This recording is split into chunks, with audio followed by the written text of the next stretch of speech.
मुकाबले की बात कर लेते हैं अक्षत जी। यहाँ पर कई सीटों पर, जबलपुर में भी ऐसा कहा जा रहा है कि वहां पर भी कई ऐसी सीटें हैं जहां पर त्रिकोणीय मुकाबला देखने को मिला है। क्या आप देख पा रहे हैं या फिर नहीं, सीधा मुकाबला बीजेपी और कांग्रेस के बीच में है? क्या कोई थर्ड फैक्टर कहीं भी हावी होगा? लगभग 15 ऐसी सीटें हैं इस चुनाव में जहां पर कि त्रिकोणीय मुकाबला हो रहा है और उसमें हमारे नर्मदापुरम की भी एक सीट है जहां पर कि पूर्व विधानसभा अध्यक्ष सीताशरण शर्मा जी और उनके भाई गिरिजा शंकर शर्मा जी आमने सामने हैं और वहां पर निर्दलीय चुनाव लड़ रहे हैं भगवती चौरे। तो इन्होंने वहां का मुकाबला को रोचक बना दिया है। और वैसे ही सतना से भी रत्नाकर चतुर्वेदी बसपा से चुनाव मैदान में है और यहाँ पर गणेश सिंह जी और कांग्रेस से सिद्धार्थ कुशवाहा वो मैदान में है। तो ऐसी लगभग 15 सीटें हैं जहाँ पर कि धार की भी ऐसी सीट है, सुमावली की भी सीट है, भिंड में राकेश चतुर्वेदी जी और बीजेपी से नरेंद्र कुशवाहा हैं, वहाँ पर भी संजीव कुशवाहा ने मामले को त्रिकोणीय बना दिया है। तो ये सब जो सीटें हैं इन्होंने उन सब ये 15 सीटें बड़ी डिसाइसिव हैं। इनका परिणाम अंतिम समय में बहुत मायने रखेगा। तो ये सब इस पर सबकी नज़र रहेगी और कई ऐसे भी इस बार कैंडिडेट रहे जो कि जिन्होंने पिछली बार अपना प्रदर्शन बहुत अच्छा किया था और वो जीत कर भी आए थे या फिर वो जीत और हार के बीच के अंतर के कारण बने थे। इस बार संबंधित पार्टी ने उनको, भाजपा को अगर उससे नुकसान पहुंचा तो भाजपा ने उनको टिकट दिया। यदि कहीं पर अगर कांग्रेस ने उनको अगर विनिंग कैंडिडेट माना तो कांग्रेस ने उसको टिकट दे दिया। तो इस तरह से जो त्रिकोणीय मुकाबले बन रहे हैं वो आखिर में बड़े डिसाइसिव होंगे और वो सरकार बनाने और नहीं बनाने के बीच का अंतर साबित होंगे। जी सागर सर, कौन सी ऐसी सीट्स है, हाई प्रोफाइल सीट्स खास तौर पर, जहां पर आपको लग रहा है कि पेच फंसा हुआ है? देखिए, सबसे जो आपको देखेंगे हाई प्रोफाइल जो सीटें हैं वो मालवा की देखें, इंदौर, तो वहाँ पे कैलाश विजयवर्गीय और संजय शुक्ला का मुकाबला है। दिमनी में नरेंद्र सिंह तोमर है मुकाबले में। तो ये जो सीटें हाई प्रोफाइल हैं, इन पे अजय सिंह है चुरट में। तो ये हाई प्रोफाइल सीटें, लक्ष्मण सिंह वहाँ से लड़ रहे हैं अपने चाचौड़ा से। तो इस तरह की जो सीटें हैं यहाँ पे आप देखेंगे कि बहुत ही मतलब दिलचस्प मुकाबले हैं और आपको मतलब यानी ऐसे रिजल्ट आएंगे चौंकाने वाले कि आप उम्मीद नहीं कर सकते यहाँ से, क्योंकि यहाँ जिस तरह का ट्रेंड दिख रहा है वो उससे आप समझ लीजिए कि जो 3 तारीख को रिजल्ट आएंगे चौंकाने वाले, लेकिन किसके पक्ष में? नहीं, ये हम आपको इसलिए नहीं बोल सकते कि बीइंग ए जर्नलिस्ट हमारा ये कहना ठीक नहीं है, लेकिन हम आपको ये बता दें, अभी आपने जो तीसरी एक और बड़ी महत्वपूर्ण बात कही थी कि त्रिकोणीय मुकाबले की, तो मैं उसको और स्पष्ट कर दूं कि कांग्रेस ने इस बार एक बहुत बड़ी गलती करी है, जो पिछली बार भी गलती करी थी कि बहुजन समाज पार्टी और समाजवादी पार्टी से उन्होंने समझौता नहीं किया और इसी वजह से पिछली बार आपने देखा होगा कि बहुमत के करीब पहुंचने के बाद भी उनको सपोर्ट लेना पड़ा था निर्दलीय का और सपा और बसपा का, और वही गलती फिर इस बार करी है उन्होंने।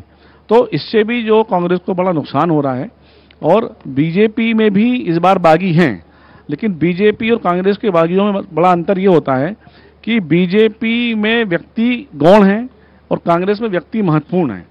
तो बीजेपी में क्या होता है कि संगठन उस गड्ढे को भर लेता है, लेकिन कांग्रेस में इंडिविजुअली आदमी इतना पावरफुल है कि वो ज्यादा क्षति पहुंचा सकता है। तो मैं ये देख रहा हूं कि जो जहां त्रिकोणीय मुकाबले हैं वहां पे नुकसान कांग्रेस को ज्यादा होगा, बीजेपी को कम होगा। जी मृगेंद्र सर, सेंटर में अलायंस और स्टेट में एरोगेंस, ये अखिलेश यादव ने भी मंच से कहा है और कई जगह दूसरे और नेताओं ने भी जो कांग्रेस के साथ अलायंस में है सेंटर में। क्या आपको भी लगता है कि कांग्रेस को उसकी कीमत चुकानी पड़ सकती है मध्य प्रदेश के अंदर? देखिए, निश्चित रूप से कई सीटें ऐसी हैं जिसमें सपा और बसपा के कारण कांग्रेस को नुकसान होगा, तो निश्चित रूप से उसमें नुकसान होगा। और कुछ सीटें, एक आध सीट ऐसी भी हो सकती हैं जो समाजवादी पार्टी भी जीत सकती है। आप बहुत चौंकाने वाले परिणाम विंध्य प्रदेश देता रहता, हो सकता है आपको यहाँ आम आदमी पार्टी का भी खाता खुल जाए। लेकिन क्या होगा त्रिकोणीय चतुष्कोणीय मुकाबले में, जहाँ ऐसे मुकाबले हैं, कई जगह चतुष्कोणीय मुकाबला भी है, तो वहाँ जातिगत समीकरण जिसके फिट बैठ जाएंगे वही वहाँ चुनाव जीतेगा, वहाँ पार्टियां गौण हो जाती। जी, लंबे समय से जो विधायक रहा हो पार्टी का, अगर उसे हटाकर पार्टी उसका टिकट काट देती है तो पार्टी को नुकसान होता है या पार्टी उस नुकसान की भरपाई समझते हुए ही वो ऐसा कदम उठाती है? देखिए, इसमें 2 बातें हैं। यदि आप बात करेंगे कांग्रेस की, यदि कांग्रेस में आपने किसी को हटा दिया जो दावेदार था, तो ये निश्चित मानिए कि वो सीट कांग्रेस के कांग्रेस को हासिल ही नहीं होगी, निश्चित तौर पर हराने में वो सक्षम होगा।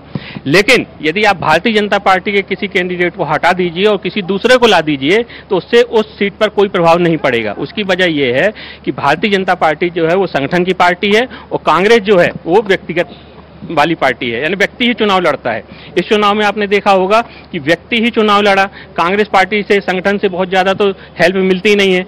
दूसरी बात, पैसे में भी कांग्रेस के प्रत्याशी बहुत कमजोर थे। लेकिन इस चुनाव में अद्भुत एक नजारा देखने को मिला कि प्रत्याशी का चुनाव कांग्रेस का, वो कांग्रेस प्रत्याशी का नहीं था, जनता स्वयं चुनाव लड़ रही थी भारतीय जनता पार्टी के प्रत्याशी से। यह मामला हर जगह, हर विधानसभा में देखने को मिला है कि जनता प्रत्याशी से ज्यादा सक्रिय थे। आपने देखा हुआ कर्मचारियों को, कर्मचारी कार्यकर्ताओं से ज्यादा काम इसलिए कर रहे थे कि कांग्रेस की बने, क्योंकि उनको पुरानी पेंशन चाहिए।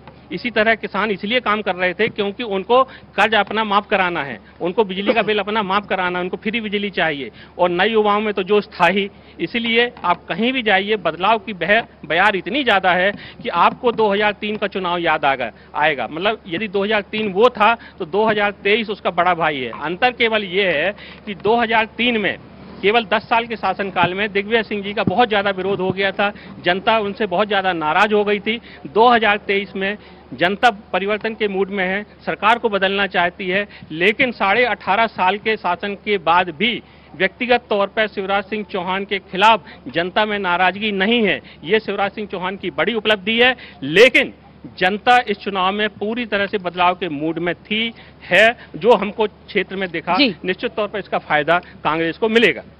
धनंजय जी, 23 का चुनाव 24 के चुनाव पर असर डालेगा। जिस तरह से जगदीप जी कह रहे हैं कि जनता बदलाव चाहती थी, वो लहर दिखी, क्या कांग्रेस के पक्ष में वो लहर आपने भी देखी? देखिए अपर्णा जी, कांग्रेस के पक्ष में एकदम लहर चल रही हो ऐसा तो मुझे महसूस होता नहीं, क्योंकि देखिए कांग्रेस, मुझे ऐसा लगता है कि कांग्रेस सिर्फ इस भरोसे चुनाव लड़ रही थी कि एंटी इनकम्बेंसी का माहौल है, 18 साल 19 साल की सरकार है, तो जनता हमें चुनाव जिता के सत्ता में ला देगी। इसके अलावा कांग्रेस ने बहुत ज्यादा कोई यूनाइट होकर के, एकजुट होकर के चुनाव नहीं लड़ा। आप थोड़ा सा चुनाव के पहले के दौर में चले जाइए, किस तरह से कपड़े फाड़ने को लेकर के कमलनाथ जी का एक वीडियो वायरल हुआ, फिर उस पर दिग्विजय सिंह के कमेंट आए, तो कहीं ना कहीं कांग्रेस के बड़े नेताओं की जो गुटबाजी थी वो सड़क पर आई, सार्वजनिक हुई, उसका भी कांग्रेस को नुकसान हुआ। दूसरी चीज, जगदीप भाई ने एक बहुत अच्छी बात बोली थी, कांग्रेस कैडर बेस्ड पार्टी नहीं है। तो देखिए ये बात बिल्कुल सही है। इस बात को कांग्रेस के बड़े नेता खुद कहते हैं कि भाई हमारी कार्यकर्ताओं की पार्टी नहीं है, हमारी पार्टी नेताओं की पार्टी है। तो देखिए उसका असर अपने को दिखाई देता है इस चुनाव में भी। भाजपा के बागी इस चुनाव में बहुत कम खड़े हुए थे, जितने खड़े हुए थे उसमें से 80% 85% को पार्टी ने मना लिया। लेकिन कांग्रेस के जो बागी कैंडिडेट चुनाव में खड़े हुए हैं वो बहुत सारी सीटों पे कांग्रेस के कैंडिडेट को नुकसान पहुंचा रहे हैं। तो ये दोनों तरह का अंतर पार्टी में है अपर्णा, ये साफ दिखाई देता है। दूसरी चीज, जैसे हम बोलेंगे कि मध्य प्रदेश में वेब अगर कांग्रेस के पक्ष में थी, तो मुझे ऐसा लगता है कि ना तो वेब कांग्रेस के पक्ष में थी और ना वेब भाजपा के पक्ष में दिखाई। बस इसी सवाल का मैं इंतजार कर रही थी, साइलेंट वोटर, क्योंकि सर जितना मैं भी घूमी ना मध्य प्रदेश में, तो बड़ी संख्या में ऐसे मतदाता मिले जिन्होंने कुछ कहा ही नहीं, कहा कि हम उसी दिन बताएंगे कि हमें क्या करना है। देखिए अपर्णा जी, सबसे महत्वपूर्ण आपको बता दूं, मेरे को तो करीब 35 साल से ऊपर हो गए रिपोर्टिंग करते हुए इलेक्शन की। मतदाता कभी नहीं बोलता। अगर आप विंध्य क्षेत्र में जाएंगे, विंध्य क्षेत्र में इतनी ज्यादा अवेयरनेस है कि अगर आप वहां पूछेंगे कि भाई के ही वोट दे, हाँ, तो वो बोलेंगे वहां यहाँ पे कांग्रेस पंजा के भी जोर है, कमल के भी जोर है और हाथी डिप्लोमेटिक खेलते हैं। मतलब वो आपको बेवकूफ बना देंगे। तो वो कभी ये बताएगा नहीं, मतदाता कभी नहीं बोलता। पर यहाँ सबसे महत्वपूर्ण जो बात अभी अपने जगदीप जी ने और धनंजय जी ने कही, काफी कुछ सवालों के आपके जवाब इसमें आ गए हैं कि वेव नहीं थी। दूसरी जो है जनता, और ये चुनाव जो कायदे से देखा जाए तो ये चुनाव जनता और भारतीय जनता पार्टी के बीच हो रहा है। कांग्रेस किसी भी मुद्दे को प्रदेश स्तर पे ले जा ही नहीं पाई जी, या विपक्ष की जो भूमिका होती है, विपक्ष की भूमिका में न वो विधानसभा के भीतर और न बाहर सड़क पे वो इस तरह का कोई प्रदर्शन नहीं कर पाई। और कई जगह तो मैंने खुद अपनी आंखों से देखा कि वहां पर्चियां तक नहीं बटी थी, मतलब कांग्रेस के पर्चियां नहीं बटी। और बीजेपी में कैडर बेस होने के कारण आरएसएस का वहां पे सपोर्ट होने के कारण उनकी पर्चियां बड़ी तो कह सकते हैं जो कांग्रेस की कमी थी, कांग्रेस ने इस बार भी उस पर काम नहीं किया, ऐसा दिखा। सर बस 30 सेकंड है मेरे पास, बहुत कम समय बचा है। अक्षत जी, एक फाइनल कमेंट चाहूंगी मैं आपसे। आपने जैसे कहा कि मतदाता जो है वो बड़ा जागरूक हो गया है, जैसा कि हम जानते भी हैं कि अभी उन्होंने बात करी कि सब तरह का फ़ायदा वो सब ले लेते हैं, लेकिन बोलते नहीं है कि किसको वोट देंगे। चुनाव के आखिरी समय में भी जिस तरह से कई पार्टियां अंतिम समय में प्रलोभन देती हैं, जैसा कि हम सब जानते हैं, तो वो फ़ायदा दोनों पार्टियों से ले लेते हैं, लेकिन वोट उसी को देते हैं जिसको उन्हें देना होता है। और इसका उदाहरण हम पिछली बार चुनाव में देख ही चुके हैं कि 2018 में कांग्रेस की सरकार बनी थी, लेकिन 2019 में जब लोकसभा का चुनाव हुआ तो जहां 18 में 41% वोट भाजपा को मिला था, वही लोकसभा में 54% वोट। बिल्कुल, तो जनता है ये कुछ भी कर सकती है, और सियासत के मैच में जो गेंद होती है जनता के पाले पर ही रहती है। इसलिए 5 साल भले ही मेहनत न करे राजनेता, आखिरी वक्त पर डोर टू डोर कैंपेन करने से भी परहेज नहीं करते हैं। हमारे एडिटर्स पोल में हमने आपको बताया कि मध्य प्रदेश के ये वरिष्ठ संपादक क्या समझ पाए हैं, क्या भाप पाए हैं, लेकिन जनता के दिल में क्या था, ईवीएम में क्या था, वो तो 3 तारीख को ही साफ हो पाएगा। और सुबह 5 बजे से ही न्यूज़ 18 नेटवर्क पर आप देख पाएंगे ये मेगा कवरेज, महा कवरेज। आप जुड़े रहिए हमारे साथ।